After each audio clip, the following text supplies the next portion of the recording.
Yo, people, it's your boy Major, and as always, I'm with my brother Ace, and welcome to another episode of Two Up Front.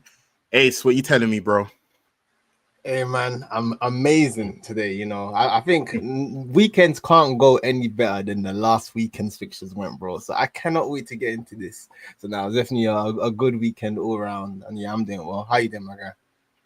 Hey, you know how it goes, bro. Blessed and highly favored. And yeah, man, I feel like for back-to-back weekends, man, like results have aligned like well for both of us, man. Like so, Yeah. yeah, it's been good. Hey man, ever So, since we put down the guns, so we came together, we united as one. Things have looked up.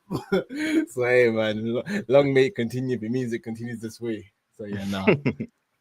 But yeah, bro, a lot to talk about. But before we get into all of that, please make sure you smash the like button. And if you have not already subscribed, please make sure you subscribe. But yeah, man, bro, we've got a lot to talk about, man. And yeah, I think out of the two games this weekend, I think it's probably United where there's probably more to talk about. So we'll start Definitely. off there, man.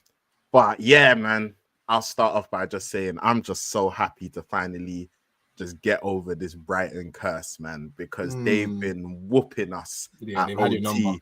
Hey, man, for the last 3 seasons, they've beat us at OT. I think it was something like in the last 7 fixtures, we've only won one. Like they've completely had our number. And yeah, man, like, I was just hoping after the Liverpool result, we were going to be able to follow it up with a win. And yeah, thankfully we were able to do that. So yeah, that made me extremely happy. As regards to the game, I feel like Brighton, I think they started off like well, but then I think afterwards, like United were able to take control. And yeah, man, like we look much better. We're nowhere near perfect. I can still see problems here and there, but yeah, we look much, much better. Like I think structurally as well, we look much better. Cunha, I was so happy he was able to get his goal. Like it was an absolutely brilliant finish. And if you've been watching him, he's been playing well, but he hadn't been able to get that goal. Like obviously, like he played well against Arsenal. He should have scored against Fulham, and then he got like the injury, was out for a little bit, then came back, phased back in, and yeah, man, like he's been playing well. Like we spoke about his performance at Anfield, like he'd done well, but he hadn't been able to get his goal. And you can tell how much it meant to him when he was finally able to get it. You can see how happy the players were for him. And yeah, like I think he's one of those players that he takes like that expectation and embraces it, and like he wants to produce, and, like he wants to be the guy. So yeah, and I think he was even saying after the match, like Sheshko and Mbumo, like they were saying, hey man, you find, you know how it feels now, like because he was saying to them that I want to have the feeling you man have had, like do you get me, like yeah, like scoring at OT and that. And yeah, so I think it was one of them ones where he was just happy to be able to like just do that. And yeah, it was a brilliant finish, and that's exactly the type of thing that we know Cunha's gonna do. I think they said like in the Premier League over the last, was it season, that he scored the most goals outside of the box, like. And just generally speaking, in that left half space, like that's his zone. Like, yeah, catch him in that left half space, that's his zone. Like, that's where he thrives. So, yeah, was really happy he was able to get that goal. Obviously, very lucky deflection with the next one with Casemiro, whereas like it probably was going wide, deflects into the It goal. definitely was. Yeah, It was man. going wide. Hey, man. Uncle Cass, man. I'm even shocked they even gave him that goal, because Hey, normally man. it's like if it's not on target, because that looked like it Man. definitely wasn't on target. Does the defender want the goal? He don't want it, man. So give it to Casemiro. Fair enough. Do you get me? But yeah, and overall, he's been playing well, man. Like I think give Casemiro 1 game a week, let him play 60 to 70 minutes. Hey, man, he can do a job for you. Yeah, he can do a job for you. Like, and I feel like the bigger, which I guess we'll get into, like not to, but it's like I think it's also the spaces as well, where you don't have him covering these massive chasms by himself. I think that's another reason why he's looked so good. And even let's even get into that. I think it's good that you brought that up because I've seen like some tweaks systematically when it comes to this 3-4-3, which is what we wanted to see. I think a couple things that I was noticing in that Brighton game is one, and I think we've seen it before with Mount, when Mount's played in like that 10 position, where it's like Mount will drop deeper to help try create like a 3-man midfield. And I saw Cunha doing that at times to help provide support for Bruno and Casemiro. And then as well, the centre backs. So Shaw was stepping into midfield basically. Yeah, like, he was. He was yeah, like, tracking all the way into the opposition's half. Yeah, he was stepping into midfield. So from a numbers perspective, we weren't getting overran there, which I think helped us a lot.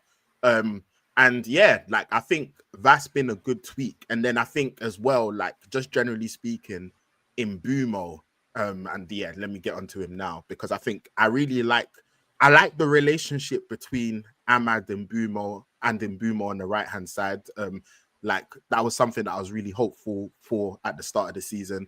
And like I said earlier on, it looked like they were getting in each other's way a little bit. But now it looks like, there's a much better understanding. And like that's a really good relationship. And that's a really dangerous right-hand side.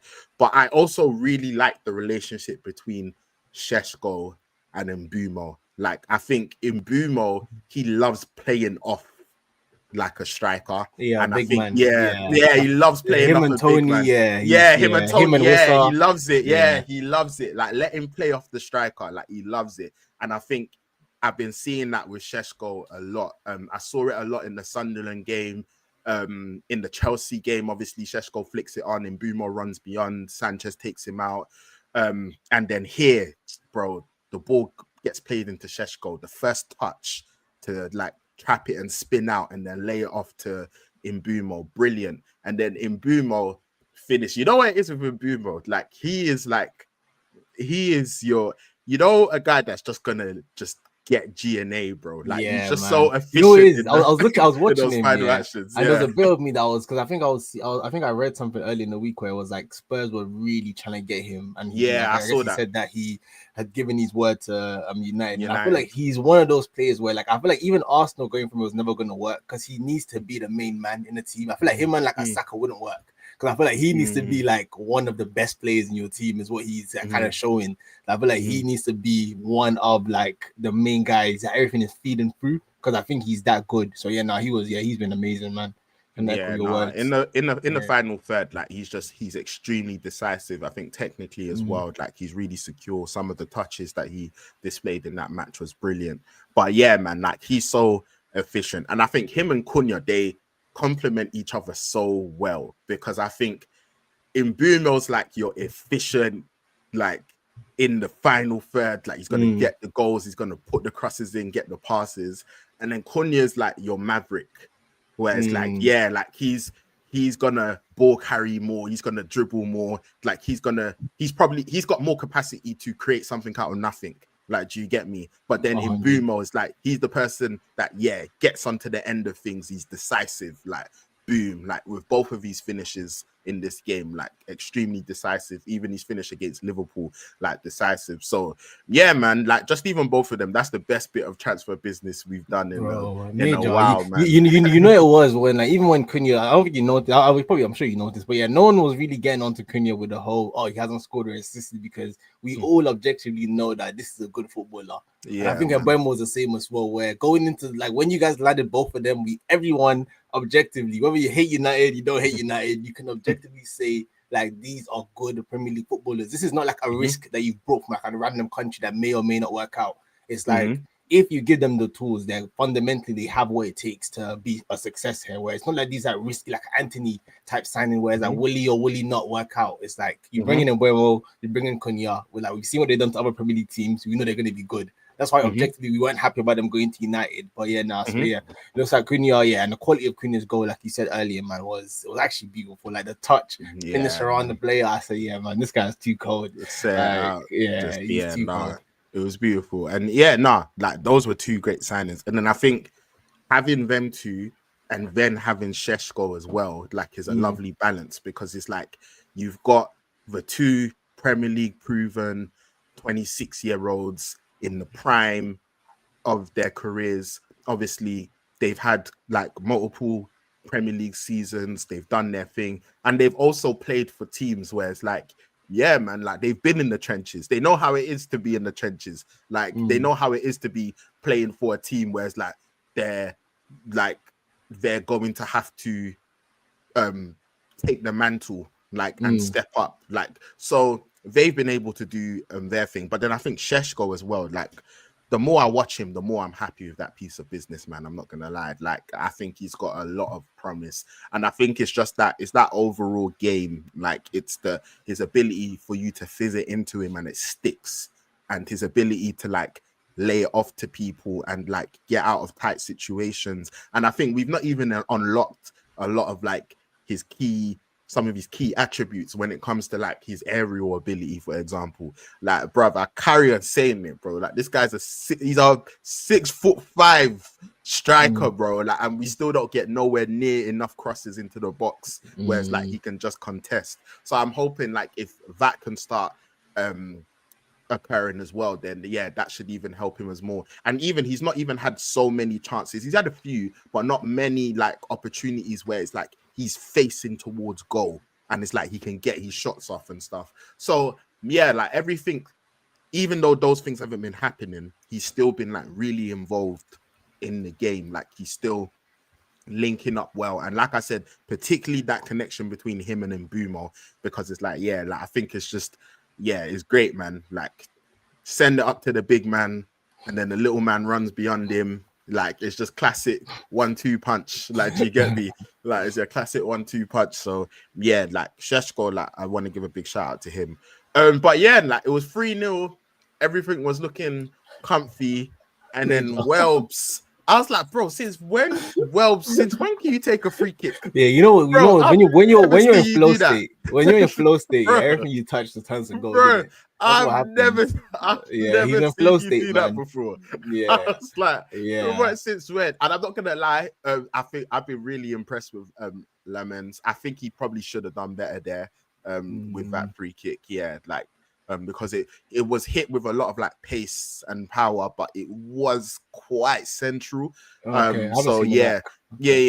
So I think Lemons, like you probably like maybe positioning probably should do a little bit better, but I'm not gonna get onto him, man, because overall like he's been great. And yeah, man. Just when you're coming off the back of another, bro, he's been great. Like the effect he's even had on our team and our defense, bro. Just someone where you look back and you're like, hey, he's got this. Like, do you get me? It's nice. Someone where he comes and claims crosses and he doesn't flap at them and he's commanding. Like, yeah, man. Like, so yeah, real credit to Lemons. I actually think it's funny because I feel like we needed more in the summer window. But as regards to who we signed, I'm happy with all four of them. I'm happy with Šeško. I'm happy with Mbumo. I think objectively, you have to say Ineos' signings, even if you go back and you say a Delete.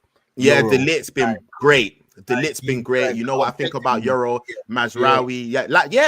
They've actually, their recruitment has been good. Ugarte is that's the one I said. That's the great mark. But other than that, they were pretty good. Yeah, it's 10 hard tax. But yeah, so the recruitment's been good. So I think obviously we've got that like issue in midfield where it's like, yeah, we know that's probably going to get addressed in the summer. But yeah, overall, the system looked better because I think he's made some tweaks, even like being a bit more direct at times. That's helped us. Do you get me? And I think just like the players are also like just performing better, just generally. You know what? I thought this was. I feel like this is like this really shows the power of confidence also.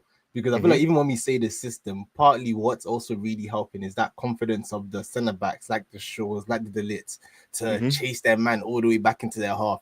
And I feel like when you're losing games, you're not confident. The centre backs, it's uncomfortable to be telling Shaw and Delit and Euro to be chasing into. You have to be very brave. You have to be brave because it's definitely a high risk, high reward type situation where it's like you can force those turnovers high up the pitch, you get good chances. But when you're turning over and then you had like players from last season who weren't finishing the chances, then you then concede chances, then it's just like, why am I doing this? But when you turn it over and you give it to Mbeumo, you give it to Cunha, they're scoring their chances, you're more likely to commit to that tactic more. And I feel like that's probably been one of the biggest kind of changes that we've seen in this system. It's the players also, I feel like, feeling more confident to actually 100%. perform it. Like, if that makes sense. 100%. Like, yeah, I think that's definitely a big part of it. Yeah, most definitely. Like, and yeah, like that comes with wins. Like, do you get me? Like, when you do win, when you do feel more confident, yeah, like things automatically improve. Like I said, like it's still not perfect. Like there's still things that need to be improved on. Yeah, when it went 3-2, I said United. Yeah, you know what it is? said United. when Amorim made the substitutions, we lost control. Like, yeah, like when he made the substitutions, like, yeah, like when the midfield changes happened, etc., like we lost control. And then, yeah, like, well, but obviously free kick. But then, yeah, when the corner went in, I was like, bruv, United, bro. Like, bro, I was in the studio watching the match at the same time, bro. Like, I pressed the wrong chord when I saw that, bro. When I saw that Brighton goal, the defending bro, of that corner was so I said, bad. United. Yeah. I said, what's going on here? Like, come on, man. Like, please, bro. Like, don't throw this away. You don't get 2 back-to-back wins. You probably draw or lose this game. Like, before the back-to-back wins, you definitely drop points in this game. It was tough. Like, I was thinking, bruv, United, please don't throw. But then, yeah, like obviously, Aiden Heaven makes the pass. It was a great leave by Bruno. He just let it run onto Mbumo. And yeah, man, like going back to what you were saying as regards to like Mbumo, like I think he's embracing being the guy. Like, do you get me? Like the ball came to him, just wrapped it, finished left foot. And his celebration was even just like, yeah, man, I'm here now. Like, do you get me? Like, yeah, man. So yeah, like there's definitely things to be encouraged about. We've still got a lot of work to do, but yeah, man, it's nice to look at the table and not see us all the way down there. But yeah, like encouraging performance. I think this like Mbeumo and Cunha, they're key to a lot of what like our success this season. Like they were the 2 players where we were like, yeah, man. Like even like you said, a lot of rival fans were like, bruv, how have these man finished 15th and pulled this off? Like, bro, do you get me? Yeah, like how has that happened? Like, do you get me? We're Manchester United. Remontada, bro. In 2025, bro. I thought I was expired, man. I didn't know it was still running, but clearly.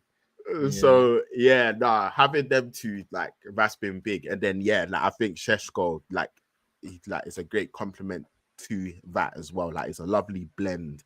Like, yeah, like you've got Premier League proven, nobody's old, but Cunha and Mbeumo, they're not young, like they're ready to go now. And then you've got prime. Like in their prime. Then you've got a Šeško who is also like very experienced in his own right, but not in the Premier League. And yeah, like he can learn, but also like he can help contribute. And my big thing was like part of the reason why, like I think a lot of United fans, for example, they were looking at someone like a Mateta, was because you see how Mateta links up with the rest of the team. And I think that's what United fans wanted. They wanted a fluid attack. And I think that's what Šeško's been like helping with. Like he's been helping link the attack together. Mbumo's been playing off him. He's laying it off. And like I said, I think a lot of these key attributes when it comes to like, yeah, like his physical presence in the box and stuff, and even like seeing him on the transition as well. Like I think there's a lot more to come from him. So yeah, man, like overall, it was nice to get the 3rd win in a row. Yeah, like we needed that. We needed it. Bro, so, look at that, man. Look at life, man. It takes you 1 year to get back-to-back wins, and then a week to get in a row. Yeah, nice. Man. We've got after that Liverpool game, I was like, bro, we've got to now try to put a run together. Like we've got to surely. So yeah, it's nice to get 3. We've got tough games coming up. Like Forest away. It's funny because even though Ange had our number, like with the way they were playing, that was looking like Ange is gone, bro. Yeah, no, that's what I was saying. That's what I'm saying. So even though Ange had our number last season when like he won 4 times against us, I was looking at Forest with that Ange with that Forest team thinking that's lunch. But then now they've got Mm, Deitch. I'm like, mm. oh man, you lot are gonna make it all, Yeah, all you know what, nasty. you know what I like about this as well, You're gonna make it all from a nasty. neutral perspective, because I feel like Mm, to quickly, I think I definitely also I keep whenever I'm the quickest to criticize Amran, when he does his foolishness and he's being stubborn, he's mm, not making changes, and I feel like one of the biggest changes he's made since the Liverpool game and again in this Brighton game was be more comfortable changing into that 3-5-2. Like you're saying, well, Cunha in this game was the one that was dropping back into midfield, which is then letting Sesko and then kind of act like a front two at times. And again, mm, I just feel like in the Premier League, it's just a bit easier when you have that third player when every other team is probably going to play a midfield three also. mm, So I was like, I think that's been a really good change he's made. I feel like mm, realizing that maybe we're not built for this kind of like playing out from the back sometimes. Just go long and press from there. Understand? Like you have players that if you can force those turnovers, you can get your chances. Again, not trying to play this. Everyone has to play pep football, I think we should definitely have a conversation on a bit later on when it comes to all these other teams that are and losing. they're Like defo. I think the league's defo going away from pep football, bro. going very, very far away. So we'll talk Bro. about it. But again, I feel like a kind of that adaptation too of like going long and being more direct. And it's not like that kind of comfortability, I have to give him credit for. And I feel like we've kind of seen, we saw the Liverpool game where, like we've said in the past, where his style and system tends to work against these bigger teams. Like when he plays Arsenal, when he plays City, when he plays Liverpool, he tends to perform well.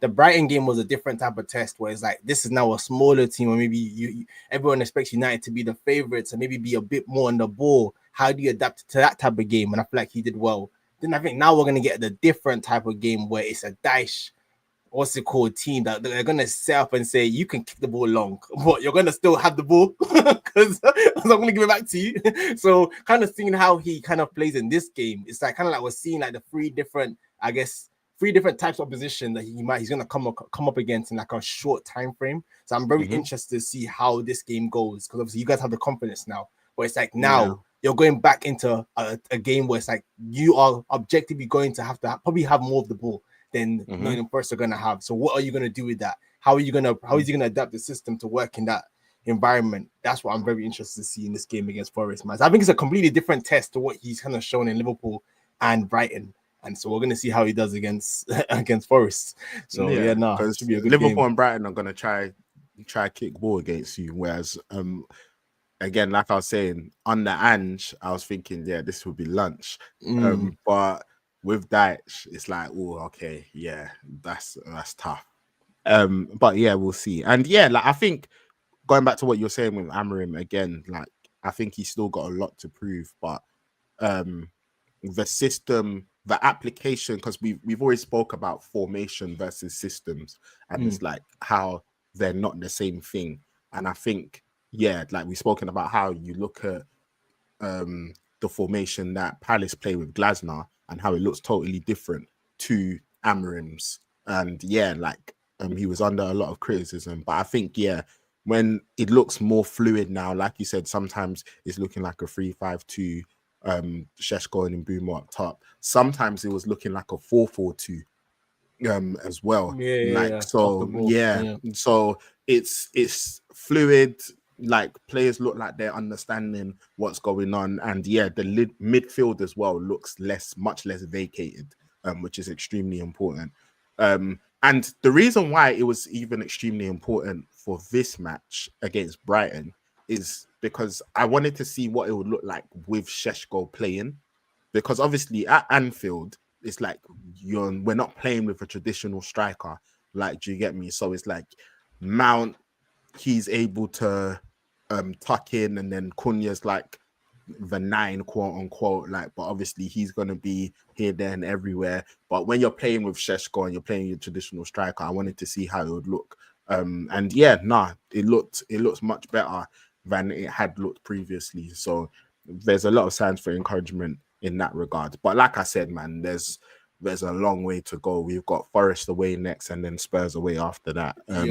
So like we said, man, I think one of the key things, whether this system is going to work for Amram or not, that we have to come back to is it's definitely a high risk, high reward.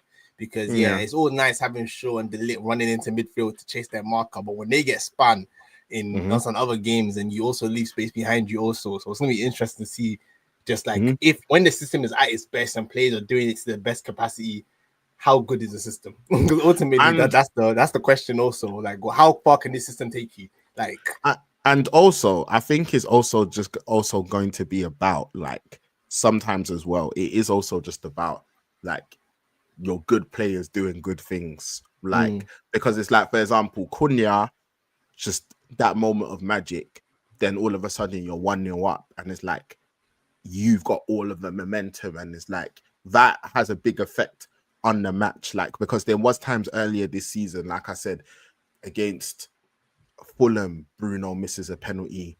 Against Brentford, Bruno misses a penalty to make it 2-2. Like the Fulham one was to put us in the lead. Like, so it's like when that's happening, and then obviously Cunha hadn't yet scored his goal, like in Bumo as well, like it had chances, like it weren't just falling in the back of the net. So it's like when you do get that goal in the first half and you are able to play with more confidence, those things have an effect, of course, as well as the system. But yeah, like we've got some big tests on our way. So yeah, like we'll see that how we'll see how everything goes. But yeah, man, from one two up front team to the other, obviously Arsenal, Palace, talking about systems as well. Like, yeah, you're able to get the 1-0, traditional 1-0 to the Arsenal. But yeah, what are you saying? hey What are your man, thoughts on that? 1-0 to the Arsenal. But what's it called? Yeah, man. I think we spoke about it before this game, but this was definitely the kind of match that made me scared. Because yeah, I think this last run of 4 games were against teams that we dropped points against last season, where again they just have our number when it comes to this mid block, putting every man behind the ball, reducing us to limited chances. We can't get the goal. It ends in a draw. Arsenal have dropped points. That was like the story of last season when it came to Fulham, when it came to West Ham, when it came to Palace. So this game, honestly, I feel like a lot's been said because I think we'll get into it a bit later on afterwards, but about maybe like Arsenal's like creativity and maybe it being the most enjoyable game. But honestly, bro, this was one of those matches where I did not care about how he played, how many chances we created. This game was literally just about getting the points, especially after the rest of the weekend also about like the Liverpool and the Chelsea and the Man City, all these results. I was like, yeah, man, this game, I think but yeah, this game was literally just about getting the 3 points. So however way it came. So yeah, I feel like this match is probably not too much to get into because it was not the most interesting game from my perspective to watch. It was set piece ole, but honestly, like off the back of the set piece, maybe the main thing to kind of touch on is the finish by Eze was just beautiful, man. Yeah, good finish. Like the finish was beautiful. And like I said, that's one thing about Eze that I really appreciate about him in that position. Like I think Odegaard has these like I guess what he brings, but one thing Eze brings relative to Odegaard is that he's a lot less shot shy and he will go for those finishes, and I think overall shooting technique is a lot cleaner and a bit more consistent in those positions. And actually funny because I think last season in the game that we dropped points, it was actually his goal from a similar set piece, ball falling to him and him scoring from outside the box that led to us dropping points. And this game against Palace, he reversed it and he did the same thing where ball drops to him, great finish, gets us the goal. And then from there, man, it's just Arsenal just doing what we're used to Arsenal doing at this stage, which is just being defensively solid, reducing Palace and not too many good chances. And yeah, man, like I think all in all, like it was those games that we just got the 3 points, we got the door, move on to the next games where hopefully we also play against oppositions that also don't put every man behind the ball. That's one of the things I've been thinking about recently a lot, which is that we get a lot of criticism for like maybe not being the most exciting team to watch. But then when you watch Arsenal games too, you see a team put everyone behind the ball and say break us down. It is not easy to break those type of teams down. So if it's a set piece now because you parked in your own half and now you give us set pieces and we score from those set pieces, yeah, man, the media is not gonna gaslight me into thinking that set piece goals are now wrong for scoring. So I think one of the main things to take away from this game is that, like, as we kind of move on to the next fixtures, is that Arsenal definitely are one of the team, probably the big team that is the most prepared for the new era that the Premier League football is going into when it comes to these long throws, these set pieces. So we built a team that is the closest to that, and I think all the big traditional teams, which is why I think we're starting to see these teams struggle against this tactic, whereas we're kind of prospering because so we started this trend. So I think this game was just like just another symbolism of just like when you look at how the other big teams lost this weekend and you see how Arsenal won, it's just like we've kind of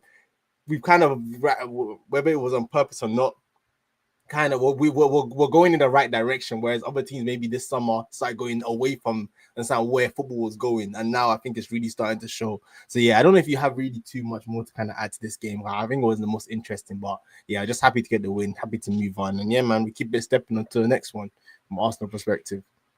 Yeah, no, I think it was a massive win, especially given the context of what happened in the weekend.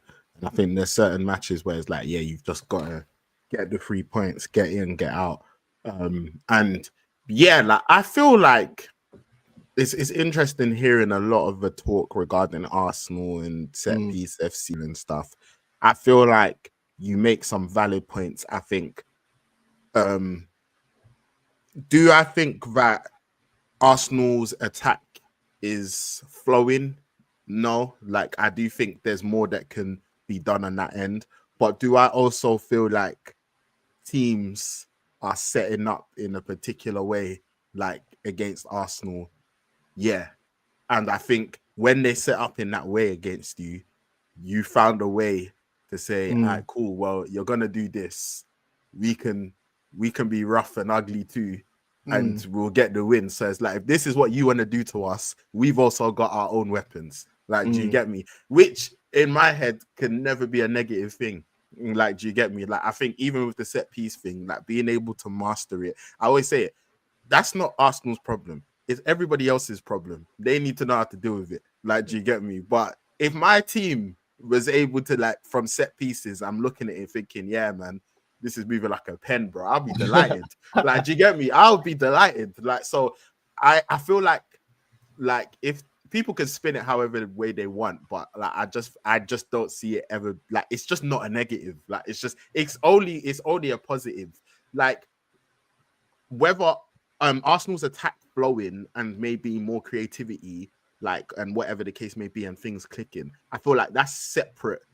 That's a separate conversation to set pieces. Like, it's not like if Arsenal's attack was flowing and stuff like that, you're now gonna say, yeah, let's not be good at set pieces now, like, because our attack is flowing. It's like, no, we're still gonna do the set piece thing, and we're still gonna try score goals with the flowing football and whatever the case may be. So yeah, like, I can't see it as a negative. I think the defense is, bruv, it's bro, like what, Saliba comes up for halftime, Mascara comes back in at halftime, bro, and bro, again, it's just absolute lockdown settings. Like, yeah, like, it's just absolute madness. I think Gabriel, yeah, he's brilliant. Obviously, Saliba, Mascara, Timber's been absolutely fantastic. Like, yeah, man, like, just the whole unit, the whole back four, like, I think, and then you've got like Rice and Zubimendi ahead of them as well. Like, it's just defensively as a unit, bruv, it's just such a hard team to break down. So I think, yeah, man, like, you've got a good formula there. And I feel like, first and foremost, again, I've said it before, like, I remember 2013 when we won the league, bro. I remember, like, we weren't playing great football, bro. Like, do you get me? Like, we were effective. Van Persie was absolutely brilliant. Like, do you get me? We won the league, and I couldn't give a toss. Like, do you get me? I couldn't give a toss. So, like, I just find it funny when people are saying, I was just like, bro, do you think these men are gonna care, bro, if they win the league title? I was just like, bro, like, fam, nobody cares. So I was one entertained. We weren't entertained by your matches, bro. Like, okay, nobody cares. Like, nobody cares. So I think that's one thing. I do feel like your attack's going to have to click better than it is clicking, because I think there are going to be games where you can't, like, for whatever reason, that game, like, you can't get over the line with a set piece and whatever and blah, blah, blah. And it's like, you are going to have to, like, have more fluidity. Obviously, there's the whole Gyökeres conversation. I think my thoughts with Gyökeres is like, it's the same. Like, do you get me? Like, I think sometimes I find that the commentary around him just a bit funny sometimes, because firstly, sometimes when I'm hearing people speak of him, I'm just like, I don't know who you thought you bought. Like, do you get me? But whoever you thought you bought is not Gyökeres. Like, do you get me? Because it's like where you guys are like, you know what? Like, he's not silky, he's not aesthetically pleasing. I was just like, did you think that was the case when you were buying? Like, I was so baffed. I was like, bruv, this was never why you bought Gyökeres. Like, Gyökeres was never going to be, I've said it before, he's 27 years old, bro. Like, it's extremely rare for a 27-year-old to all of a sudden just like play like Ekitike. Like, do you get me? Like, he is who he is, bro. He's got his strengths. He's gonna run the channels. He's gonna be relentless, which is helping out like your Sakas, for example. He's going to try and run beyond the defense, and you can hope that he's able to score goals. I think he's had like opportunities to do better in certain instances where it's like, yeah, he probably should have done better, but also he's not like missing like sitters. Yeah, like, bro, I remember the chances and there's not been like I remember, I love what's his name, Havertz, man. The chances this guy was missing up when he was playing up front as well. And the funny thing is that we're not even giving Gyökeres those chances, because I also think with those chances he's not missing them. We're giving him low kind of XG chances, but he has to kind of create something or do something with it. So it kind of goes back to the overall question of like, yes, 100%. Adding your point, it's a general creativity issue that Arsenal definitely have to improve on, because we can't also always rely on the set piece. Because like we've seen with the Liverpool game this season and Man City game this season, where when teams do manage to lock you down with the set pieces and not let you get those goals, it's a lot more difficult. You have to find a way to now break them down. So yeah, but sorry, just to add on to what you were saying. Yeah, and teams will get better at defending them. Like, do you get me? Like, they will. So yeah, like, I think with the Gyökeres, a lot of the Gyökeres conversation, that I think like it's partially he needs to do better, but it's also partial that like not so much is being created for him. As regards to the things of just him as a player, I'm just like, bruv, he's who he was when you signed him. Like, do you get me? And I find it really funny as well, because it's like, again, like when I see like some of the Arsenal guys, when they were trying to explain to people that, oh, these are the deficiencies in his game, and no one was trying to hear it. Now all of a sudden people are saying, hey man, but his touch is a bit, and it's we spoken about this offline. That I hate that. We got the worst one. Yeah, the worst like, one. Bro, this was all established well before. Like I said it, even when you're talking about like, as a United fan, we've already spoken about this. I'm happy we got Šeško. That's not to like stick it on Gyökeres. It's just like, yeah, like with the qualities that Šeško has, like it's an advantage for us. Like, do you get me? Like, we need someone like him who can fit into the system, who like you can fizz the ball into him and he's more technically secure, and someone like an Mbumo can play off of him and etc. And obviously we hope that you can get more and more goals. And obviously the age profile for us, like you're a team that's right now trying to win the league. Like, we're a team where it's like we're still developing, etc. So it's like, yeah, but it's like when you were getting Gyökeres, the whole point of getting Gyökeres wasn't, again, I don't know what people are watching, but if you thought that Gyökeres was the more technical, secure footballer, then like he just wasn't. Like, do you get me? But that's not why you bought him. Like, a lot of the reasons why people are advocating for Gyökeres were people were saying he's something completely different to what Arsenal have got, and we need someone like that. Also, he's 27 years old. He's got the mentality of like, he's ready. He'll be able to handle the pressure. People are saying that we've got other players who maybe like a Havertz, Jesus, if he comes back, who are like, they can do different jobs, but with Gyökeres, we want an alternative. Like, that was the whole angle. Bro, so and also, bro, look at the media, the coverage right now. One thing about Gyökeres is I'm not concerned when it comes to like what people are saying now in terms of his touch and his back. I still think he has a mentality to, when he gets his chances, the discourse around him is not going to be reason why he's not going to bag it. What's it called?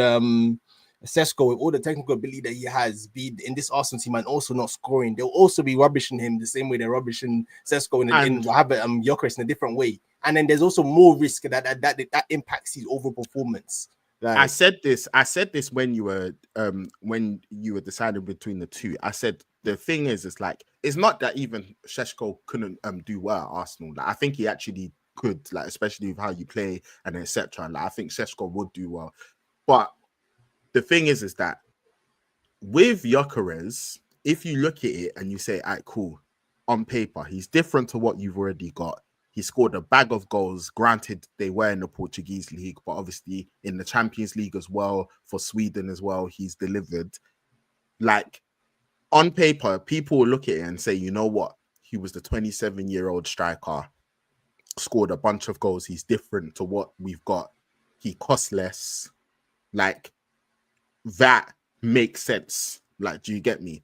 If Šeško didn't bang for Arsenal, like, people, I think that funny enough, his age is going to be used as like a scapegoat. Like people are going to say, see, there was a 27-year-old. Like, do you get me? But we went for the project. Yeah. Like, that's what they're going to say. Like, do you get me? So they're just going to get onto him. Whereas with Manchester United, like, it's a completely different environment. We've signed in Bumo, we signed Cunha, who's going to take a lot of like the GA burden. But then also we want someone that can link. We want someone that can continue to get better and grow. And we want someone that can score goals. And then the United fan base, again, like we don't have the pressure of trying to win the title right now. So we're able to get around him and we're like, bruv, that's our guy. Like, do you get me? Like, yeah, we're all able to champion him. Like, and yeah, like I think it makes sense for him. Like, do you get me? Whereas I think, like you said, Gyökeres, I think right now, like he's under a lot of scrutiny, but at the same time, I don't think man cares, bro. Like, do you get me there? Like, I don't think man cares. And ultimately, I'll say this as well. If Gyökeres doesn't do well, I think where Gyökeres is going to be really, really judged is if he doesn't do well and Arsenal don't win the title. If Arsenal win the title and he doesn't blow people away, like, yeah, people are going to question, you know what, maybe we should have went for this, maybe you should have went for that, whatever the case may be. But ultimately, no one's going to care that much. Like, do you get me? Because you've won. Like, yeah, because you've won. So I think it's a thing where it's like, that's why I said it's like there's gonna be moments in this season where it's like potentially like we'll see how it goes, unless you guys just create a crazy gap and just run away with it. But if it's like tight and it's getting into a run-in and it's like, okay, you know what, you're up against it, there's going to be moments where it's like, cool, Gyökeres now needs to make the difference. Like, do you get me? And I think that's where like a lot of these values going to be judged. Like when it's like, all right, cool, right now you're winning games, you're doing your thing, etc., whatever the case may be. But there's going to be moments, what you were talking about, where it's like, there was times where it's like Havertz, come on, man, like you've got to be scoring that chance. Like, those moments are going to arrive for Gyökeres, and where he proves his value is going to be scoring them. Like, do you get me? That's where his value is going to be scored. Like, his value is not going to be shown in the, again, all you man that were expecting a tech man, I don't know what you were watching. I don't know. You guys convinced yourselves. Like, do you get me? You saw a couple turns on YouTube. Bro, you're running down the wing. Yeah, you saw it running down the ring. And you lied to yourselves. You try and invent a player that didn't exist, bro. It's just like, yeah. And I've got to give credit to you because you said it. You said that I remember you talking about Højlund, and you said like if things were to go right for Højlund and Højlund was to maximize his ability, he looks somewhat like Gyökeres. Yeah, like, don't stand by that. I remember you saying that. I remember you saying that. And it's one of them ones where it's just like, yeah. So when certain people they're looking at him and just like, oh, rah, like.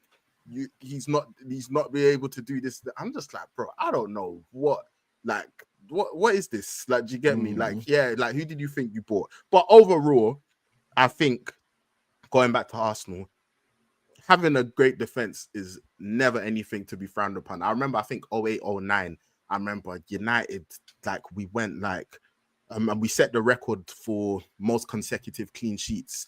I remember like our defense was just with Vidic, Ferdinand, Van der Sar, like it was just a lockdown. And it's just like, yeah, bro, like those things are never like those things are things to be taken pride in. Like, do you get me? So it's never a bad thing. Like I'm hearing you man conceded one shot on target in the whole of October, bro. What on earth is that? Like that is crazy.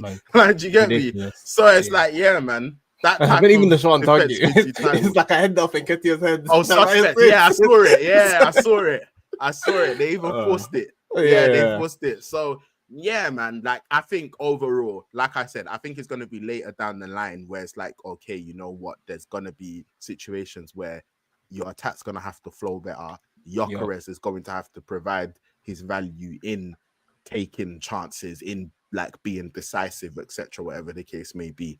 But yeah, right now I think it's looking good for Arsenal, man. Yeah, Like, it's no. looking And really good, again, man, especially this with it's the always good. context of others. Exactly. I think it's always great too to be winning games and there's still levels to go up in, man. Because when I think about when Odegaard comes back, when Madueke, when all these players are currently injured that now are part of that attack also, and it gives us more options. And I think that's when we also that should then result in us also creating more. But yeah, all in all, like I think definitely the Arsenal fans that have concerns on the creativity, I also completely hear it. I also don't want to ever like pretend like we also Yeah, cannot no, rely on set pieces in every game. That and cannot that's why be I the said that. solution. Yeah. Mhm. It cannot be the solution. But again, That's but why I while you're said getting that. those goals, yeah, you definitely can't be letting anyone try and rubbish it or try and minimize the fact that you're getting goals from set pieces. Like, but Yeah. again, I think it's a wider problem in football where it's just like our defensive traits are just not really appreciated. But let a team like, let's say like Andrews Tottenham when he first came in, so that will always be appreciated much more than a manager that comes in and he's defensively solid. It's like people will But always look for the manager that is you super know, creative or creates chances. But you know what yeah, it is though. You know, mm, and this is where like I will take a step back and say, like I think part of the reason why people do get onto you, and you may or may not have been a part of this, but part of the reason why is because Arsenal fans, they were known to be football snobs.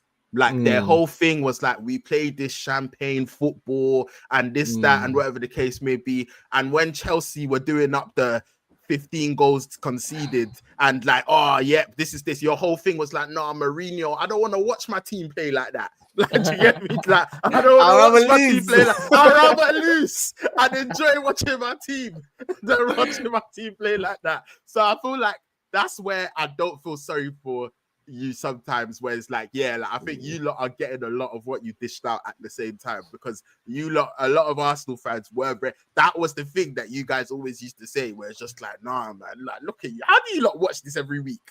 Like, how do you lot watch this every week?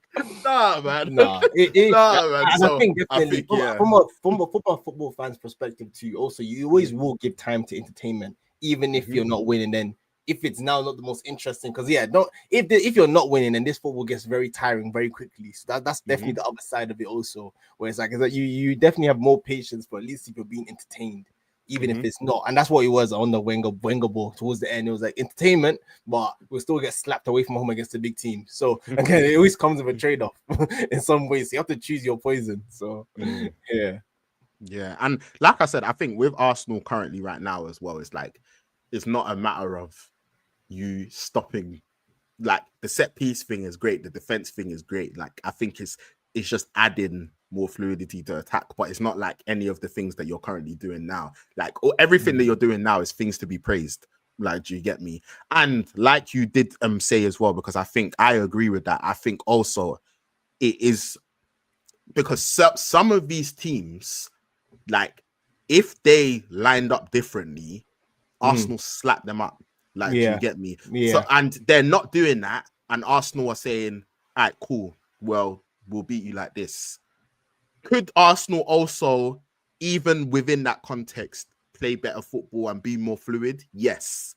But also, like, teams are also setting up in a particular way, whereas, like, you're able to combat it, which again, I think is something to be praised. So I think there's balance to the conversation. Like Arsenal definitely could, it is going to need to flow better, because you're not always going to be able to get out of jail with the set pieces. Like you are going to have to be fluid. Someone like a Gyökeres, he is going to have to prove his value. All of those things remain true. But at the same time, I feel like, yeah, one shot on target, quotation marks on target in October, 3 goals conceded, like what you've been doing set piece wise, I think they're also all things to be praised. So yeah, like if I was an Arsenal fan, I'd be happy still.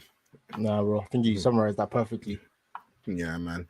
Hey, but bro, hey man, I want to talk about my favorite ops. Oh, who we dancing on first? I want to talk about my favorite ops. Bro. Okay, it can only be be Liverpool. It can Only be Liverpool. Oh, mate. Ah, Go on, Lil, what a take it away, great man. couple of weeks, man. Oh. What a great couple Hey, of man, weeks. what a great month. Oh, bro, it's been brilliant. October was a great month. It's brilliant. I looked at the table. I said, this is brilliant. This is absolutely brilliant. And what made everything, so, bro, I said it. I was just like, bro, on slot, bro. Slot came out talking about, the major difference was that Frankfurt, they wanted to play like this, and this is this. They kept the ball on the ground. They kept the ball. I said, you've got Brentford on Saturday. You did crazy. So naive. So naive. You did crazy. So naive. Oh. You did crazy. What do you think they're gonna do, bro? Hey, man. Long throw. Oh, bro. I think before the game we said that we've been our last training session, we've been working on these long throws. That's what we were working on for the whole week. For the whole week. Brentford said, clearly you guys are not practicing enough. You're not preparing the right way. First long throw into the box, bro. Get dunked on. Nah, man. It was ridiculous. Crazy, man. So, yeah, man. Like, I smiled. Especially because bruv, the ref, man. I was thinking, bro, how much time are you going to add on? Man. The time on the end. I said, bro. What's going on here? Reminiscent of Fergie time. I don't know what he was trying to do, bro. He tried to give Liverpool way back in. Man. Brentford, they deserve. I think that's the worst thing about these performances by Liverpool. It's that they have deserved to lose these games so clearly. Like they can try even run this whole the team's putting the ball in the air and the long throws and the set. Brentford should have comfortably been. They shouldn't even have been tight towards the end of the match. Like I feel like Brentford were by far the better team in that game, man. They were even a name with the chances they were missing early on in the game. And then for Liverpool to almost find a way to get back into it, I said, ref, please call it off and let's end the game right now. End the game, ref. Even just generally speaking, bro, Brentford, like I've got to give them a lot of credit, man, because I thought it was gonna be long for them this season. Bro, everyone predicted them going down. Yeah, everyone said, "What? Frank is gone." Yeah, you don't even look too far. You just go straight for the set piece coach. Bro, that's around the corner. Yeah, man, he's done an amazing job, man. So he deserves a lot of credit. Keith Andrews, he deserves a lot of credit, man. Because they have good tools. But yeah, man, Liverpool, man, yeah. You know what? Like, I think they've got too much quality for this to continue. And I think things are gonna look better, but whilst there's not, man, hey, man, bro, I've been binging the YouTube content since since the game, and even like the fan base as well, bro. Like they're so ready to be like, I don't know if this is gonna work. Honestly, I don't know if he's gonna turn it around, bro. They're panicking. They are panicking, bro. So, man, long may it continue. You know what it is with Liverpool, I think. Their team just lacks balance. Like their team lacks major balance. I think that's why I was alluding to when I was talking about Arsenal. When you look at Liverpool's summer has been way towards the side of technical ballers who are gonna keep the ball in the ground and be good if the ball's in play. Whereas it looks like a lot of the Premier League is moving towards let's keep that ball in the air and let's put long throws into the box. Bro. So it's like they've built their team so heavily towards the technical side. But the trend looks like it's going the opposite way. It's not even just that though, as well, bro. It's just like even like you look at like their left-hand side, bro. Like, do you get me? And it's like you've got Ekitike and Isak, who are like two great strikers, but they're strikers. Yeah, like Ekitike can play off the left, but he's a striker. Like, do you get me? You sold Luis Diaz to Bayern, who also obviously.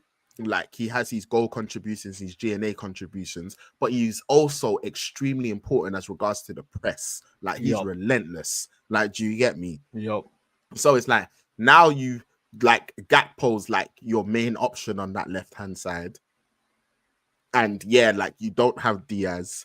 Again, their midfield. Bro, before you even move off the left as well, you have Gakpo, who what he wants to do is so telegraphed. Yeah, like I could tell you what he's gonna do this weekend. He's gonna cut in, he's gonna try to bang it with his foot once on his right foot. And then you have Kirkes, who's an overlapping wing back that wants to get down the line and whip crosses in. It's just that's like those two contradict on the left hand side before you continue. Because even on that's not balanced between Gakpo and Kirkes. I also don't think they work great as our two because of what Gakpo wants to do and what Kirkes wants to do. Yeah, and Yeah. again, I think it's a lot to do because a lot of the time if you've got like an overlapping fullback, like it makes sense even a lot of the time to have someone that likes to um move into the central areas as long as you use the overlapping fullback. Like Yup. that's the whole point. Like it's Yup. supposed to be like a weapon in your arsenal. Like, do you get me? It's like, yeah, like that cool. I could come inside, but then if I come inside, I've got the fullback bumming on. Like, do you get me? Where I can lay it off to him. Well, that's what like, Mane and Robin and Robertson. That's what made them cash money. Like, do you That's get what me? made them cash money. Yeah. So it's like it allows you to have the option, but yeah, like they definitely don't have that understanding. Their right back situation is a mess because it's like you've got Frimpong there, where I think Slot just doesn't really trust him as a right back. Bradley hasn't looked good.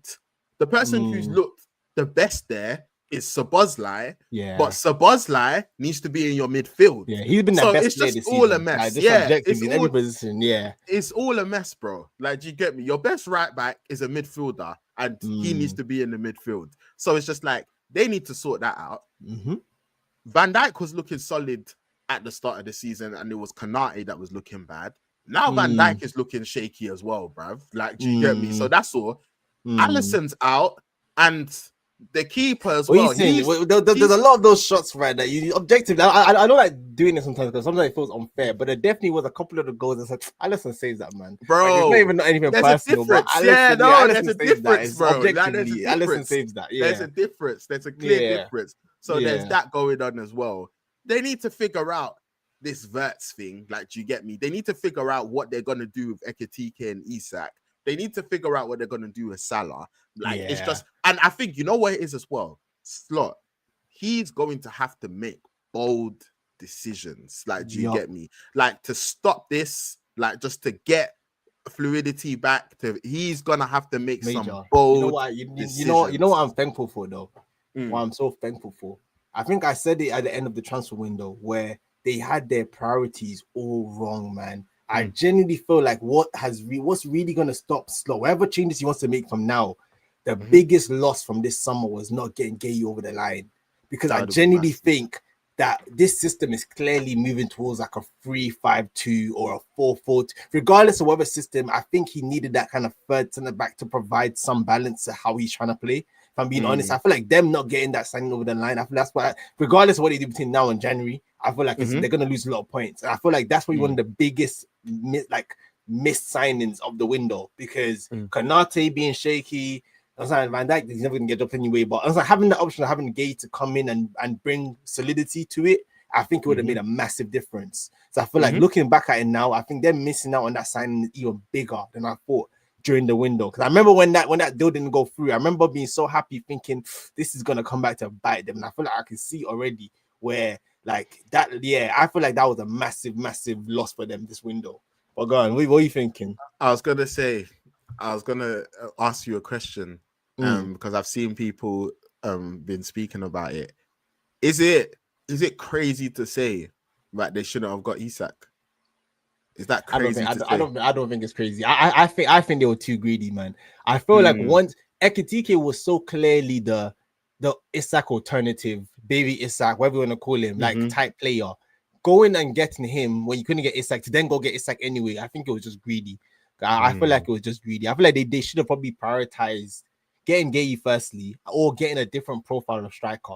Like, don't get me wrong, I'm sure Isak and Ekitike went again. Like I said, I think ultimately the future of the biggest issue Slot has, in my opinion, is that this system probably needs to play with front two. And whether that's Salah and Isak and Salah or Ekitike and Isak, one of them has to get dropped between the three. And so I think ultimately that's where it's heading towards when it comes to the big decision.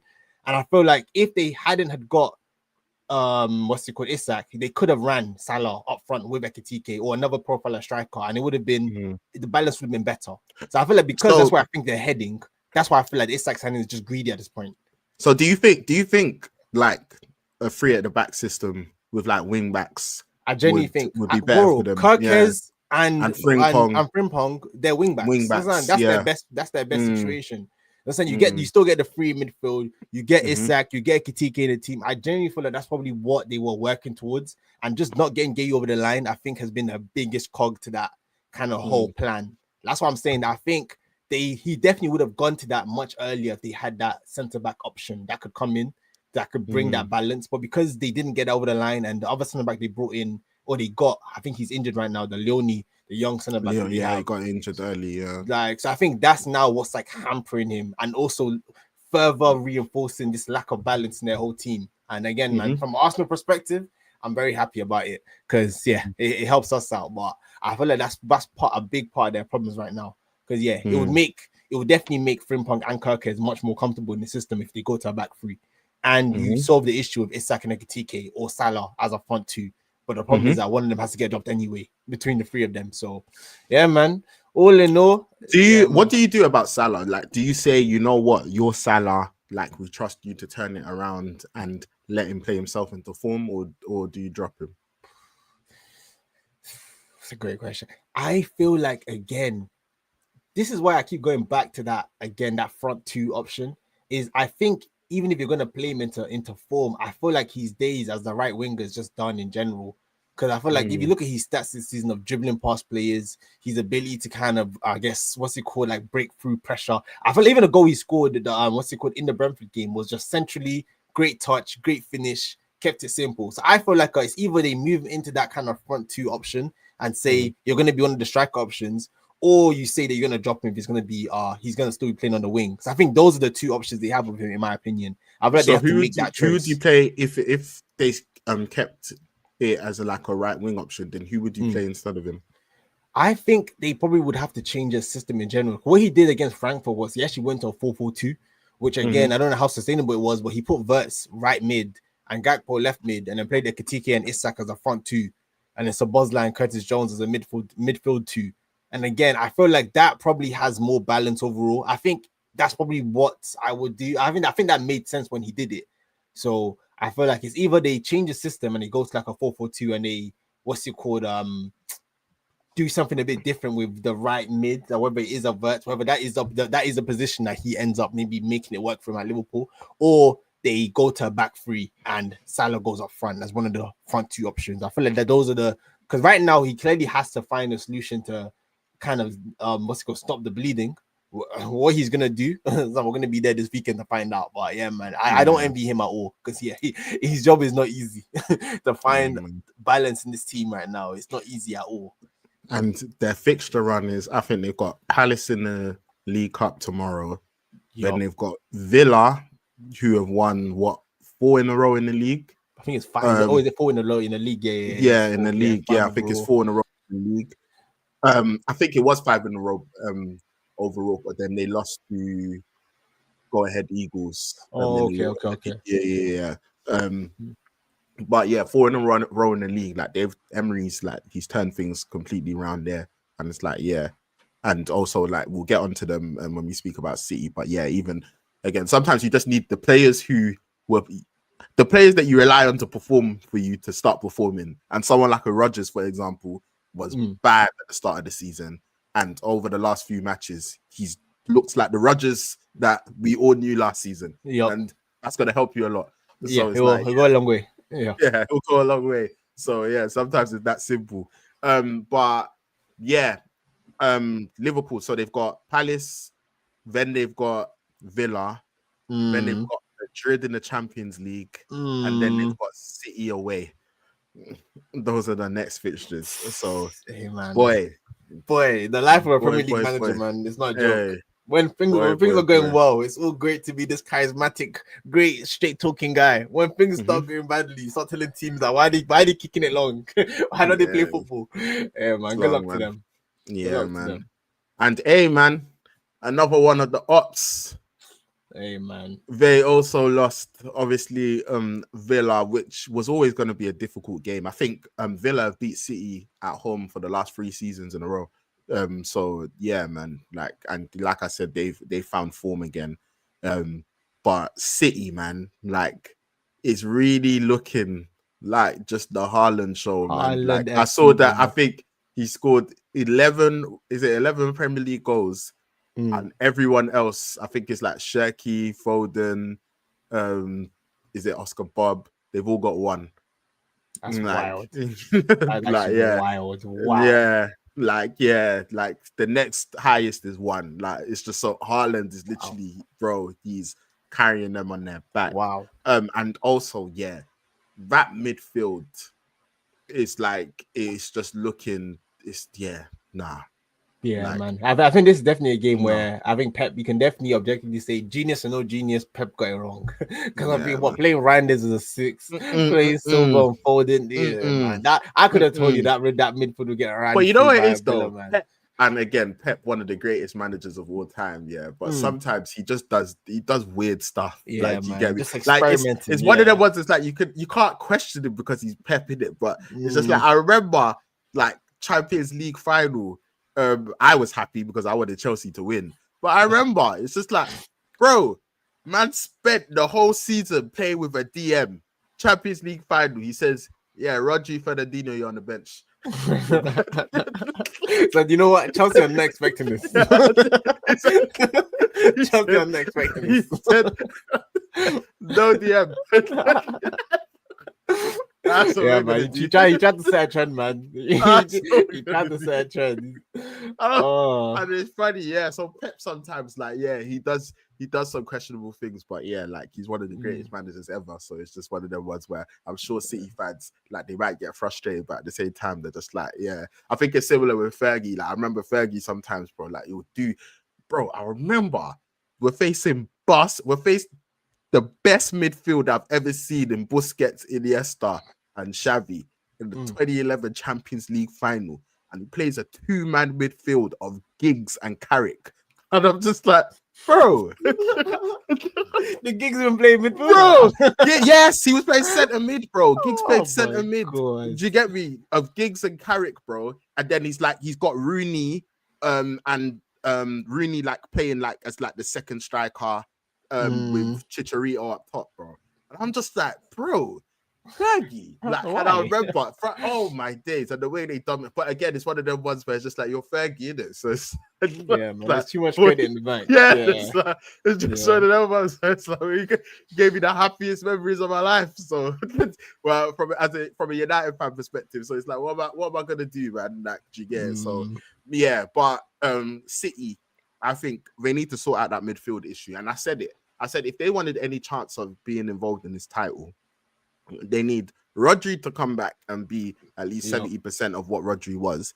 And they need someone to go with Haaland, bro. Like, you get me? They need the Foden. They need a two-man step, bro. Like, they need another attacker to also take responsibility and say, I'm gonna go with you. Like, you get me? Because finally in this game, Haaland had a chance when it was, I think, 1-0 to equalize. And normally you'd expect him to bag it. And again, if he had bagged it, maybe it's a different game. But again, it's like he might have those chances, or he might have those games where he's not gonna bag the chance, and you just need someone else that can pick it up when he doesn't pick it up. Like, he's done more than enough this season to just be like, let him have an off day. But it's really looking like if he has an off day, then the whole of Man City have an off day.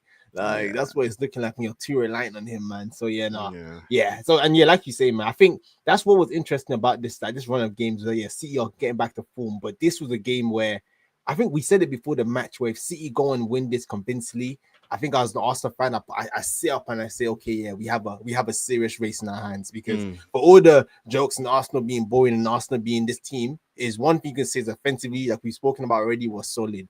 And these Villas that have great transitional threats, so we can kind of ride with them a little bit. City looked like a team early in the season where they were struggling with these transitional moments in matches where teams had that ability, they were getting at them. And again, this was another game where it just exposes that if you can kind of survive that initial onslaught by City, you string 2-3 passes, you can break on their back line.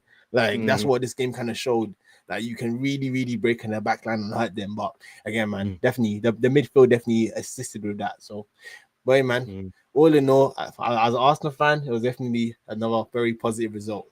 Hey, man, as a United fan, equally so, man. Wonderful. And then what, Chelsea as well? Oh, that was you don't expect it as that. You don't expect it. That one, I already accepted Chelsea are going to win this game, but when they didn't, I said, I'll take it. I'll take it. If they're going to give it to me, I'll take it. Like, I'll take it. I mean, the funniest thing about that match was the fact that Sunderland I think Sunderland just come and said, like, what, you think we're just a promoted team? You were gonna just come to Stamford Bridge and park the bus? Nah, bro. So they came with energy, man. So now they again, when we're talking about like the transfer window and squad building and stuff like that, it's like, yeah, man, like they missed the trick with their attack, man. Like they missed the trick. Like I don't. How do you spend the money you spend? And your left wing options are Gittins and Garnacho. Bro, how? I don't know, man. How? I don't know. How does that even happen? I don't know, man. I don't know, man. I don't know. Like what? Yeah, and it's like it was like what? Like how much? Gittins I think was like 90 million. Yeah, it was like 90 million overall, something like that. Garnacho was like 40 and Gittins was like, what was he, like 50? Yeah, I think it's like 50. Yeah, 50, like definitely like 50 all in. Yeah, like 50. So it's like, bruv. Yeah, bro, you could have got one guy in that position. One the guy. You get me? That's what you needed to do. But they just refused. They refused to get. You know what's so funny is that since the Caicedo, Enzo kind of something, they don't really go for those expensive signings no more. Because I think what happened was that what they used to do is that I think they used to like amortize over a 10-year period. Like so that's why it's like they can spend like 100 mil on the player and then it can be amortized over like such a long period. I think now there's been a change in the rules where you can't do that. Like, do you get me? So that's why they can't do the things flipped where it's like they can't do what they were doing before. Like so their whole model now is trying to do this, like buying the young players with resale value and then like hoping that they can shift them on. Like, do you get me? And then obviously they've got players out on loan as well, etc. Maybe bring them back. I know they sound like Coenda from Sporting, and then see how he's doing. And then if he's up to scratch, okay, you can play a bit more. If he's not, sell him. You get me? A dead free. Like the whole business model. Well, I think we've always said this. So this is always a criticism with Chelsea that it's not football first. It's like it's the business, it's the flipping first. Yeah, that's what comes. That's the priority. Because when you look at this summer, you say you didn't get a proper striker. You didn't get a proper centre back, especially even after the COVID injury. I'm like, yeah, man, your priorities are not to finish as high. Like, so yeah, get Champions League, I guess, is the priority, but it's not to do maybe a sneaky title race. Like, it's just not football first. And they clearly their issue.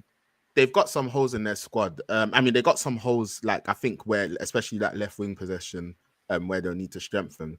But yeah, I think it's like, yeah, they lack a squad because obviously they've got injuries now. And yeah, like if you look at Arsenal, like you guys have got a great squad. If Chelsea's first team, like if everyone's fit, is good. Like, do you get me? Like, yeah, like if you bring Palmer back in there, like, do you get me? Obviously have the option of Delap as well. And then yeah, like back four of like Colwell back in the defense. And then obviously Reece James has been able to stay fit, Cucurella, and then Caicedo's brilliant. Like they've got good players, but I think they had like some key positions which they should have strengthened, which they didn't. And then yeah, like their squad is just not great. Like it just even just on the outside, it just doesn't even look good. Like Tyreek George, like this guy, you were like he was supposed to go to Fulham.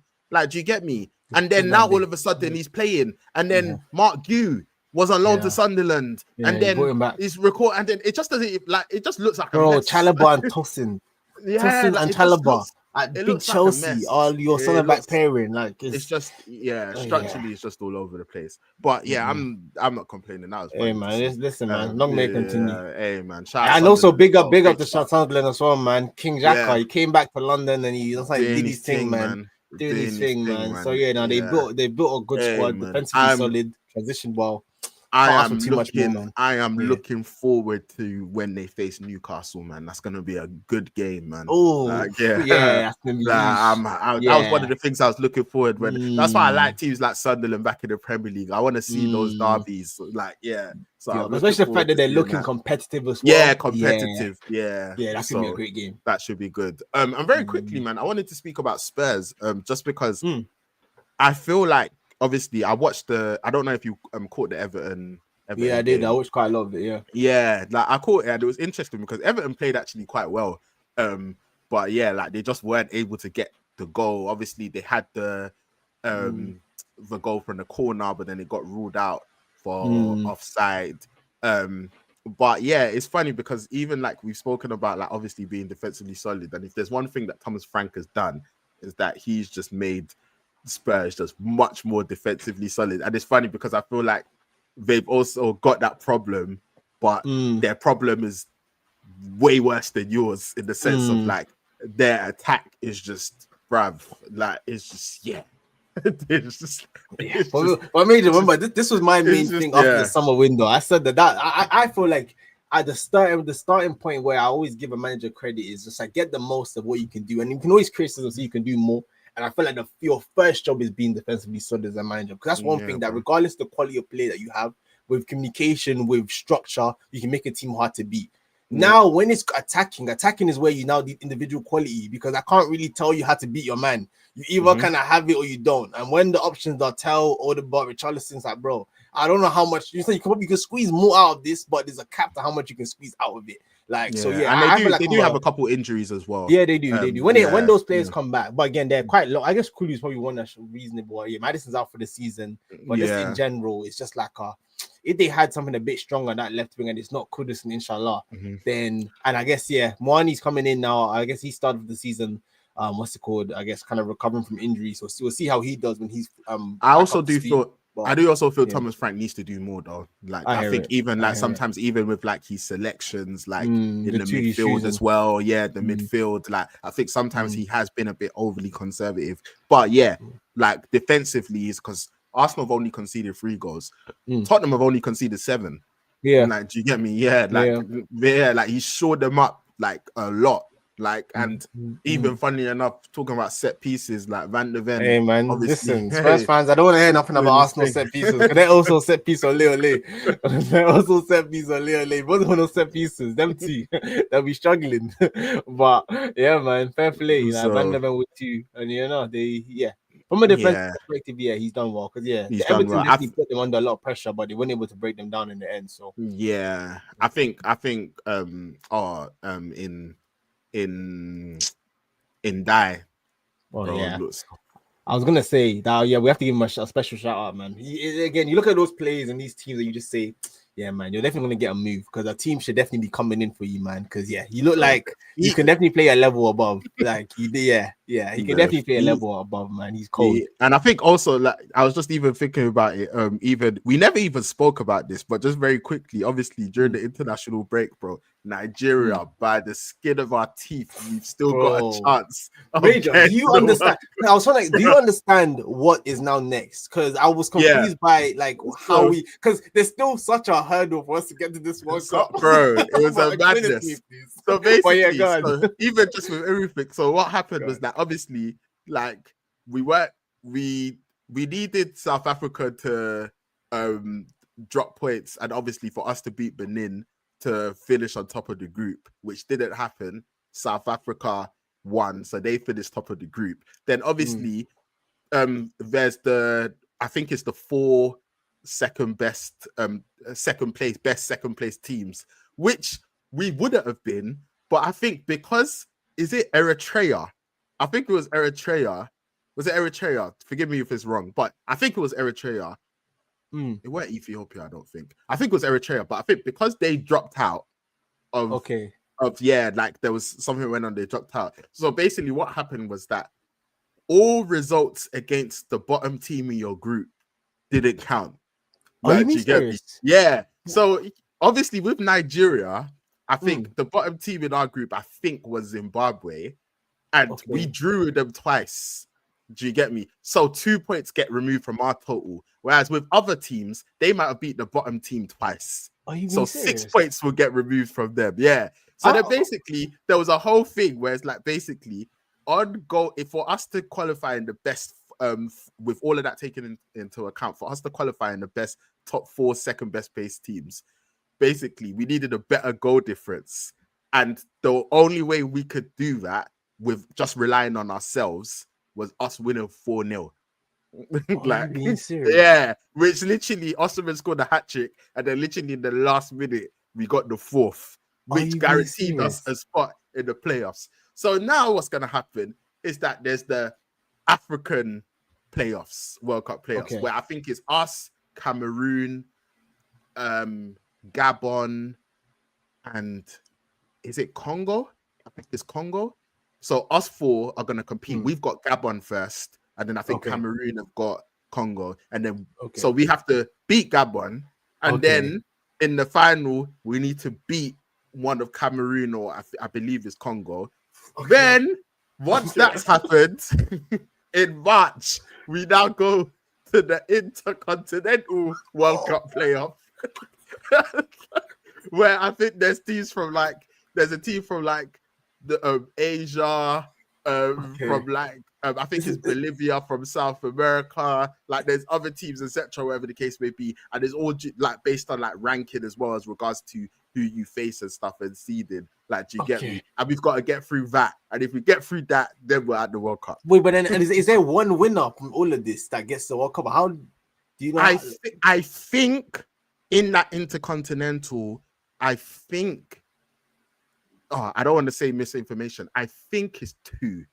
Like, do you get me? Yeah, like I think two teams from that whole thing, basically. But yeah, long story short, bro, we first and foremost, Osimhen, I gotta give a big shout out to him because he's basically when he doesn't play is long. Like even when they look at the stats, like basically if he plays the majority of the time, we win. When he doesn't play, then it's long for us. So he just needs to stay healthy, stay fit. Like you get me, carry us. Wow. Yeah, like you get me. Yeah, but yeah, like I think obviously old coach as well, like it just weren't doing the job. So we're able to pick up form, and by the skin of our teeth, we've even got a chance because it was looking like we were. Yeah, I thought we were out. Yeah, it was looking like so that's why even though this whole thing is long, but we're just even happy that there's still a chance that we can go to. You know, Nigerians love America. But Major, that's why I was shocked by we didn't commit. We weren't serious from the start.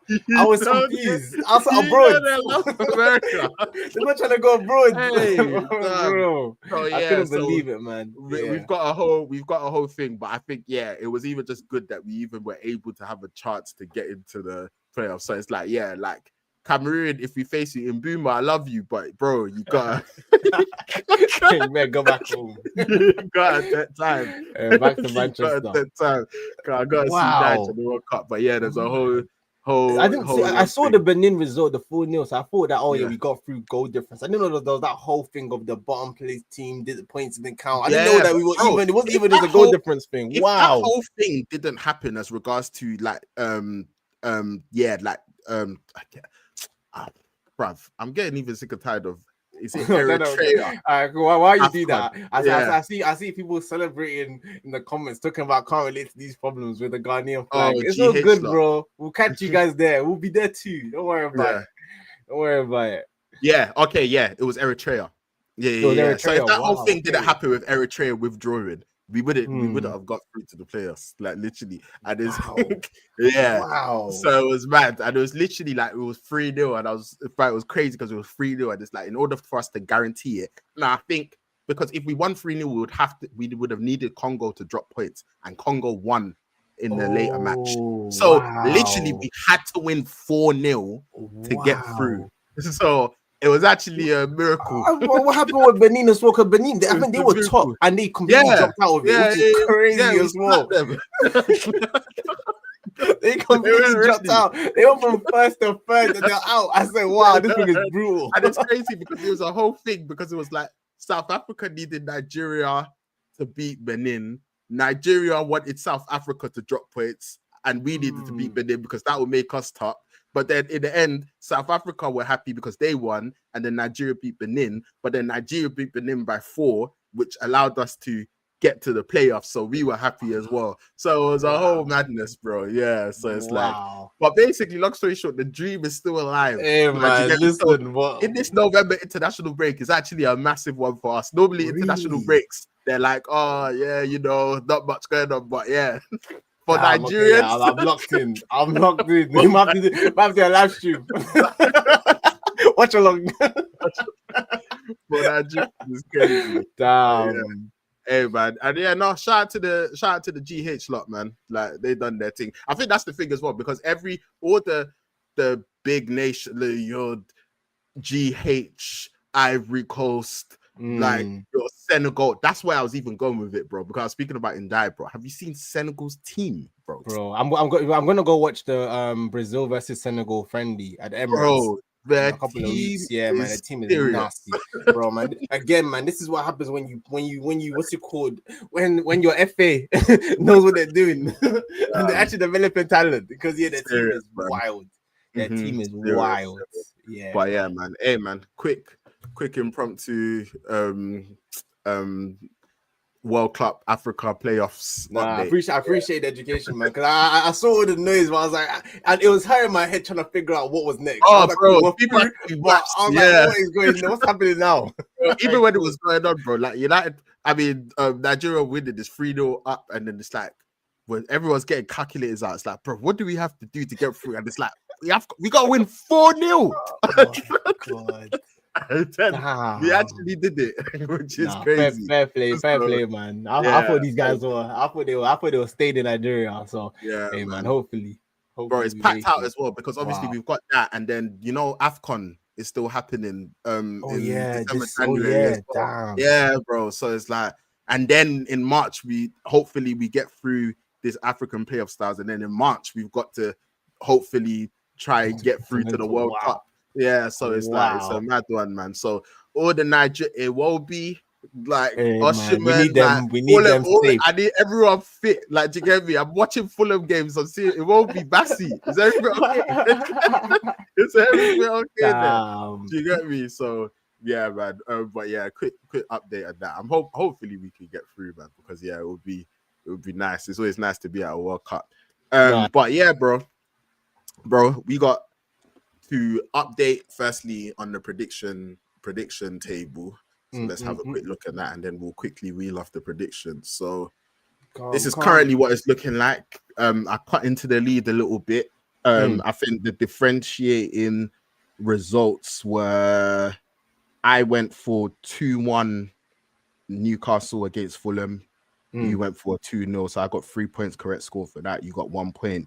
And then I went for a United 2-1 win against Brighton. Obviously, it was 4-2. I got 1 point for that. And you went for a 2-2 draw there. So, yeah. And, yeah, we both went for... I went for 3-1 Chelsea Sunderland. You went for 2-1 Sunderland. Obviously, Chelsea Sunderland, we know what happened there. Bournemouth 1-1 Forest. We both went for that. Bournemouth beat Forest. 2-1 Brentford. We both went for a Liverpool 2-1 win. We know what happened there. And we both went for 2-1 City wins against Villa. We know what happened there.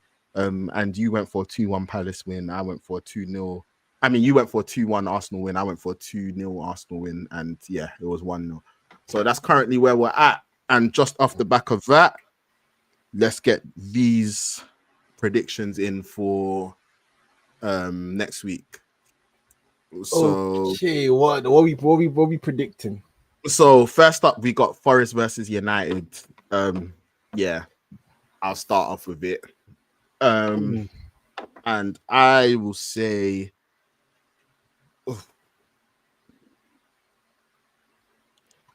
I'm gonna say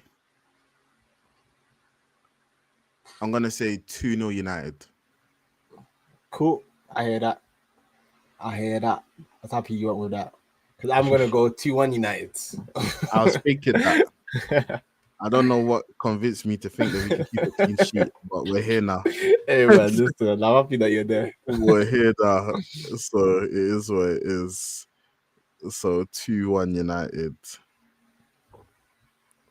So United, I just need you to just score more, bro. Hey, man. Forest, let's get that goal. Score more. Even if they get that goal, just score 3, bro. Burnley, Arsenal. That's you. Do away from home. I'm gonna go 2-0 Arsenal. 2-0. 2-0. Arsenal. Yeah, I think I'm gonna do the exact same thing. Cool. Arsenal. This is a big one. Spurs, Chelsea. Spurs at home. This is tough. This is tough.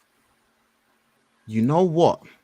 I'm actually gonna back Spurs on this one. You know, Gonna back Spurs. I'm gonna back Spurs on this one. Gonna go 2-1 Spurs. I hear it. I hear it. What are you saying? I think I'm gonna go 2-2. That's a I good think I'm shout. gonna go 2-2. Yeah. Because I think 2-2. I think it'll be tight. Yeah, that's a very good shout. Liverpool Villa. Oof. Oof. See, Liverpool are lucky it's at Anfield, man. I think I'm gonna go 2-1 Liverpool. Yeah, I'm gonna go 2-1 Liverpool. Yeah.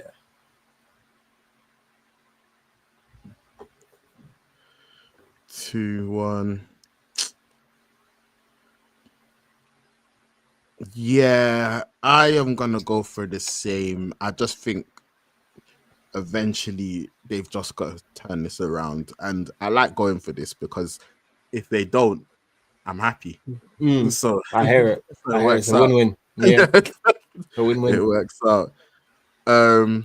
City Bournemouth. This is tough. Bournemouth have been playing some great stuff. Again, man, it's at the Etihad. Yeah. I'm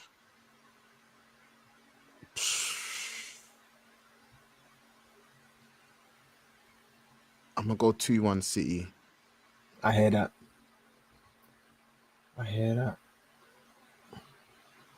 What are you thinking? I'm gonna go 3-2 City. Fair enough. Yeah, I can see it being a high scoring game. 3-2 Bournemouth. Next up, West Ham Newcastle. West Ham at home.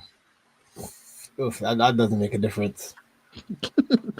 West Ham Newcastle. I'm gonna go 2-1 Newcastle. 2-1 Newcastle. I am going to go. Yeah, I'm gonna go for the same. I'll give West Ham a go. Yeah, it's looking spooky. It's looking very spooky for West Ham this season, man. And Palace Brentford. Palace. It's me first, isn't it? Yep. I'll go 2-1 Palace. Ooh. Yeah, I'm going 1-1. That's the mid-block Warriors. Yeah. I'm going 1-1. Cool. So to recap, we've got. Is that the last one? Yep. So to recap, I've got 2-0 Forest, 2-0 United. No, defo, please not 2-0 Forest.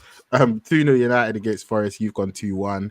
I've gone 2-0. Wow. So actually, wait. So genuinely, we're saying what 4 wins in a row for United. Sorry, I just realized what we're saying there. Hopefully, man. Hopefully, man. Hey, man. But yeah, both went for 2-0 Arsenal wins against Burnley. I've gone Spurs 2-1 Chelsea. Ace, you've gone 2-2. You know what it is, yeah. I see that. I see this, yeah. I know. Draw. I see that, and I'm tempted. I'm tempted. Major, you're brave to back Spurs. You know what? I may be a madman, Wendy. I'm not gonna lie, but I just feel like you lot owe them one. Like I feel like, was it last season as well? It was like the I think that was the 4-3 game. Chelsea beat you 4-3. Like, yeah, I think Palmer scored a couple of penalties. Enzo scored. But yeah, like I just feel like you owe them one, man. So, and then the Spurs definitely have the fundamentals to beat them this time. I think why I'm tempted for that 1-1 is I think the issue with Spurs, like we said, is the creativity. It's like are both teams gonna score 2 goals? Are both teams gonna score 1? I mean, that's my debate, but I'm gonna go 2-2 because of the rivalry, and I feel like there should be a couple of goals. I'm going It's 2-2. to be fair, Spurs Yeah. Chelsea matches are normally Usually. always good. Yeah, they are. They're very good matches, like just from an entertainment standpoint. So yeah. We both went Liverpool 2-1 Villa. I hope I'm wrong. Go on, Villa. City 2-1 Bournemouth for me. You 3-2 City 3-2 Bournemouth. Both went for Newcastle 2-1 wins against West Ham. And I went for Palace 2-1 Brentford. You went for Palace 1-1. And yeah, man. Those are the predictions, man. That's predictions. that. Hey man, listen, I'm pull it up one more time quickly. What's the predictions right now? What's the current score? 41-35. Yeah, I think you closed it a bit this week, isn't it? Yeah, it was 9 points. It was 9 points before this week. Like I remember because you had that week, bro, where you got like, like 4 correct scores, bro. Yeah, man, lost it. Yeah, you had that crazy week, bro. Where it's like, yeah, I think that's probably the highest scoring week that we've had since we've been doing this. So yeah, like I've been playing catch up since then. But yeah, man, we'll bring you back. Yeah, man. Hey, we also need to speak about my top man for last season. Oh, please, man. Cost of living crisis. Okay, debts need to be paid. Cost of living crisis. Please, need to be paid. Major, be considerate, man. You know how much I've had to expend on recently. We'll speak off air. Please, Major, please. Man. And on that note, hey, thank you everyone who's tuned in. Whether it's been 30 seconds, a minute, half an hour, the whole stream, we appreciate it. Please continue to like, share, and subscribe. But yeah, we appreciate all the support. And yeah, man, we should be back next Monday. That's the plan, bro. But yeah, Ace, any final words? No, man, as always, thank you to everyone who tunes in. Please don't forget to leave a like, share, comment. And as always, man, if you want to get involved, join the conversation live, definitely let me and Major know. I will be happy to have more people on the channel. Appreciate you guys. Thank you. Stay blessed, people.